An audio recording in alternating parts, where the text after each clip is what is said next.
અત્યારે હાલમાં આવી બહુ મોટી દુઃખદ ખબર. અમદાવાદ જિલ્લામાં ધંધુકા રાયકા હાઈવે રામદેવ હોટલ નજીક એક કાર આગળ જઈ રહી હતી ત્યારે પાછળથી પૂરપાટ ગતિએ આવી રહેલ અન્ય કાર ટકરાતા ગમખ્વાર અકસ્માત સર્જાયો હતો.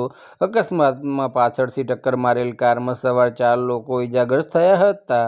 અકસ્માતના બનાવની જાણ થતાં ધંધુકા પોલીસે તુરંત જ ઘટનાસ્થળે પહોંચી વધુ તપાસ હાથ ધરી હતી. ધંધુકા રાયકા હાઈવે પર ધંધુકા તાલુકાના ખડોળ ગામના હેમુભાઈ ગોળ પોતાની ક્રેટા કાર લઈ ધંધુકા તરફ આવી રહ્યા હતા ત્યારે અમદાવાદથી સાળંગપુર ખાતે પોતાની i20 કારમાં દર્શનાર્થે જઈ રહેલ કારના ચાલકે કાર પરનો કાબુ ગુમાવતા આગળ જઈ રહેલ કાર સાથે જોરદાર ટક્કર થતાં અકસ્માત સર્જાયો હતો.